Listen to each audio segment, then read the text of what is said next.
If someone comes to me and says, I'm clinically depressed or I feel very, very sad, I would say the first thing you need to do is stop accepting the identity of a clinically depressed person. Stop accepting you have no control over this. And what you need to do is stop identifying that way, and let's work together to try and fight against it. A lot of people who are clinically depressed are suffering with something in their life, and if you fix the problem in their life, perhaps they won't feel depressed anymore. The thousands of people who have emailed me saying, my doctor told me I was clinically depressed and it's a disease that I have got in my brain and I can't be fixed. And I started listening to you and I realized that that's not the case and I can fix my own life, and you're the only person who has ever helped me. I believe feeling depressed is real. I do not believe it's a disease that you catch from the sky and you cannot affect. I believe that no matter what happens, I believe you have control of your own mind and you can fight against it. I believe if you change your circumstances in your life, you may feel different. I'll give you a quick example. I had a guy who emailed me saying he was clinically depressed and he was going to kill himself. I obviously am not a psychiatrist, I'm not a doctor.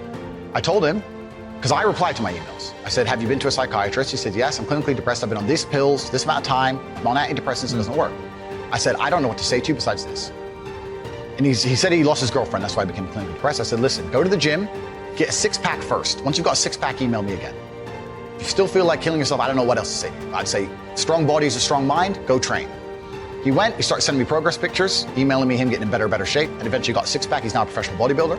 And he said, I can't believe I was considering that. I feel so much better, etc. The doctor who was telling him he was clinically depressed and couldn't cure it, he started taking control of his own life, and now he felt better. That if somebody has depression of any kind, whether it's clinical, whether it exists or not, whether they feel depressed or not, whatever, that taking control of their life, taking personal responsibility and working hard is always going to be the positive, best thing they can possibly do for their life going forward. How positive is it? Them. Of course, money can't buy happiness, I agree. But money is the third most important thing in the world. First is your health, because you have nothing, you're going to die. Second is your relationships, because you need love and family, that matters the most. But money can buy everything else. So money's the third most important thing. The average people come to me and say, what do I do? I'm just the average guy. And my only answer is stop being the average guy. It's my only answer. You can't just be the average guy anymore.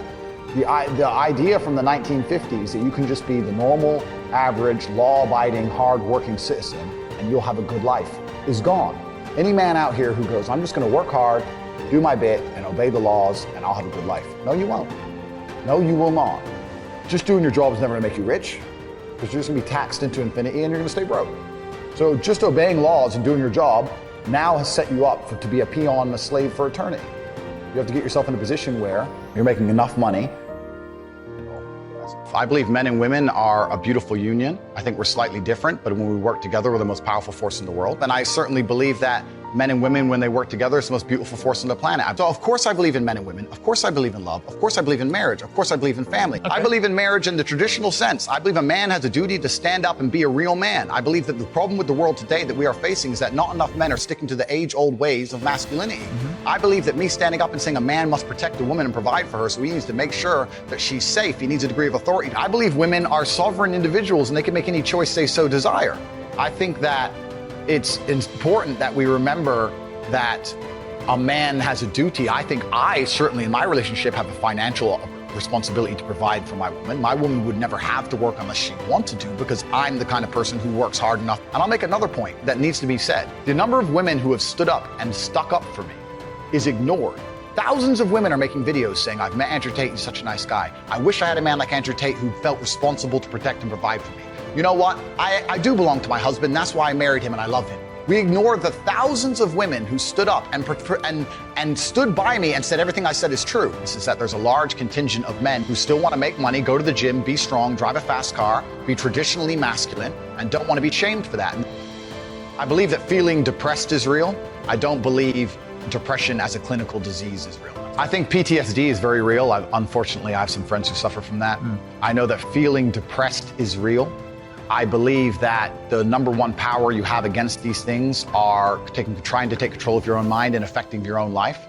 I believe that it's not healthy to hand over all your power and believe that depression is an outside disease that you can't affect. I know that when I've had difficult periods in my life, and also many of my friends, like I've said, suffer from PTSD and been through terrible things. I've lived a very difficult life, and I know people who have. That the things that made them feel better is when they woke up and said, you know what, I'm not going to allow this to damage me anymore. I'm going to take responsibility. I'm going to get up and I'm going to fight this as hard as I can.